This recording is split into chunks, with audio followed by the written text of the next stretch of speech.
bonjour. Bonjour. Bienvenue sur ce plateau. Donc, on profite de l'ouverture du Printemps de Bourges pour parler des formations d'Issoudun, Mhm. parce qu'il y a une place importante attribuée aux stagiaires là-bas sur place. Et c'est important pour vos stagiaires de participer à des grands festivals comme ça.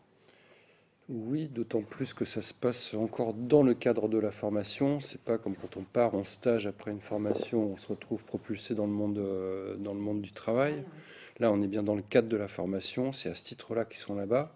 Ils sont pas là-bas pour tenir des postes qui reviendraient à des salariés. Ils sont là-bas en tant qu'apprenants qui se projettent justement sur une situation de travail réelle, dans un cadre réel. Et ensuite, ils reviennent ici et on débriefe ce qui s'est passé. D'accord. On va rappeler un petit peu, Michel, ce que vous proposez justement comme formation, donc typique musique. Oui, on est en fait, je pense, le seul centre de formation professionnelle qui ne fait de formation que pour les métiers des musiques actuelles, avec des formations diplômantes. Donc c'est notre cœur de métier, Ouais, d'où le rapprochement avec Bourges, on est vraiment tout proche. ouais. Et donc on a essentiellement trois formations de longue durée. Une formation de régisseur de production. Donc c'est une formation qui est un petit peu de l'ordre du technique, mais qui fait le lien avec la production des spectacles, qui est moins technique que dans d'autres centres de formation en fait, mais où on se rapproche plus des projets qu'il faut suivre sur le terrain. Mhm. Parce qu'en fait, les entreprises de musique actuelle sont souvent des petites entreprises qui travaillent sur des projets précaires financièrement. Mm. Donc quand on envoie un artiste sur la route, on ne peut pas envoyer un administrateur, un Ouais. régisseur, etc. Donc on forme nous des régisseurs, en gros, qui peuvent se retrouver quasiment seuls sur la route et gérer l'ensemble des choses. Et ça, c'est une formation de niveau 3, c'est-à-dire niveau bac plus 2. Et on a une autre formation de niveau bac plus 2 qui est assistant de production, où là, on n'est plus du tout dans la technique, mais on est bien sûr d'où ça sort les projets de production et comment on les développe. D'accord. Et puis, on a une autre formation qui n'est pas encore diplômante, qui est une formation de technicien backliner. Donc là, on est bien sur un métier spécifique des musiques actuelles. Le backliner, c'est celui qui est sur le plateau pendant le spectacle et qui, on va dire, va soutenir les musiciens de manière à ce qu'eux soient concentrés sur ce qu'ils ont à faire artistiquement et pas sur changer de guitare, il Bien y a un sûr. micro qui marche plus, etc., etc. Donc ça, c'est vraiment notre fond d'activité. Et autour de ça, on a des formations de préqualification, qu'on pourrait appeler d'initiation un peu, sur la régie, le booking, c'est-à-dire la diffusion de spectacles, et le monde de la musique en général. Et ces formations s'adressent plutôt à des jeunes, pour le coup, qui voudraient soit se former, soit travailler dans la musique. Et l'idée, c'est qu'ils viennent se confronter à la réalité des choses un petit Mm. peu, pour confirmer ou infirmer leur projet, en fait. Enfin, D'accord. moi, c'est ce que j'y vois comme utilité. Ouais. Vraiment, dans ces formations, on peut y trouver des outils. Pour vous, c'est vraiment leur donner une identité pour plus tard, en fait. De quelle formation?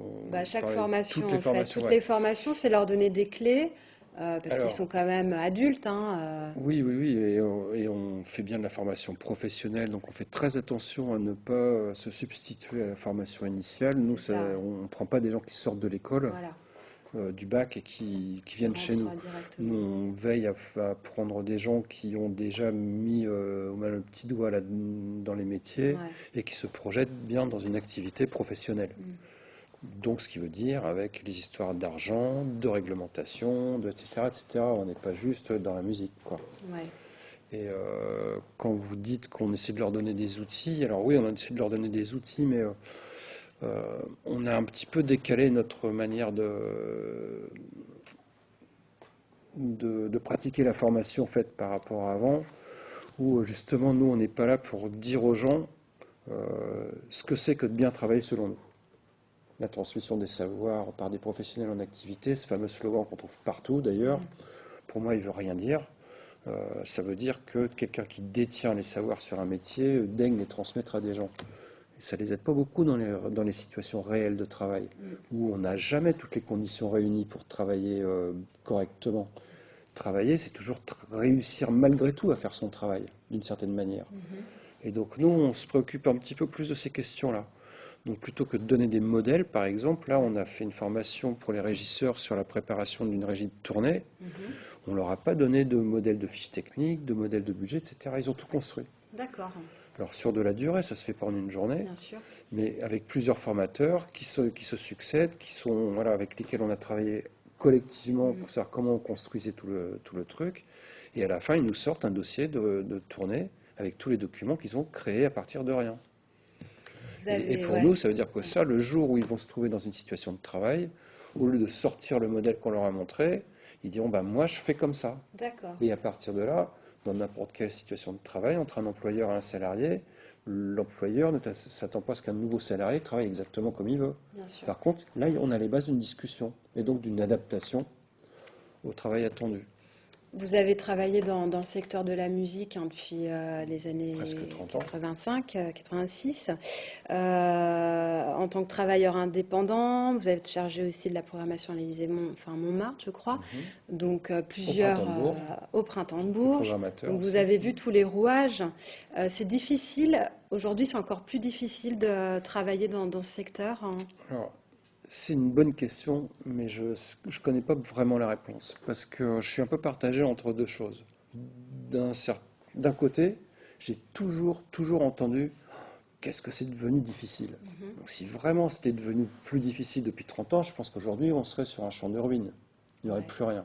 Mais en même temps, vos stagiaires réussissent à décrocher des postes. On réussit à avoir Ouais. à peu près 80% de nos C'est stagiaires ça. qui trouvent du travail entre 6 mois et 1 an et demi après la fin de formation, ce qui veut dire qu'il y a de l'activité. Ouais. Alors, en même temps, moi je pense qu'effectivement, c'est devenu. Je pense que c'est les difficultés qui changent. Moi, quand j'ai commencé à bosser, globalement, les salles de spectacle qu'on y a maintenant partout, ça n'existait pas. Mm. On voit des salles quand même qui sont des équipements magnifiques, avec des sonos magnifiques, avec des techniciens compétents, enfin, etc. Ça n'existait pas il y a 30 ans. C'est l'État qui a vraiment outillé le territoire. Il n'y avait pas de professionnels, il n'y avait pas de formation. Les gens se lançaient comme ça. Maintenant, il y a des formations, il y a des équipements, il y a des organismes institutionnels qui structurent le métier et tout. Mm. Par contre, on est confronté, mais comme tous les métiers, Domaine. comme dans tous les domaines, Mm. on est confronté à l'automatisation des choses par les nouvelles technologies. Moi, je pense que les nouvelles technologies en soi ne sont pas un problème. Le problème, c'est qu'on utilise les nouvelles technologies pour automatiser les tâches. Et donc, on les appauvrit de tout ce que l'être humain peut apporter dans un travail. Et ça rend le travail encore plus dur. Et puis, cette automatisation, elle supprime plus ou moins du travail. Donc, ça supprime des gens. Et là, si on est confronté en plus, comme c'est le cas visiblement cette année, là, moi je fais pas de politique du tout, ça m'intéresse pas, hein. Mais là, depuis quelques semaines et quelques mois, on voit des subventions qui sautent de partout sur les événements, sur les équipements publics, sur justement ces structures qui coordonnent un peu le mouvement associatif et tout ça.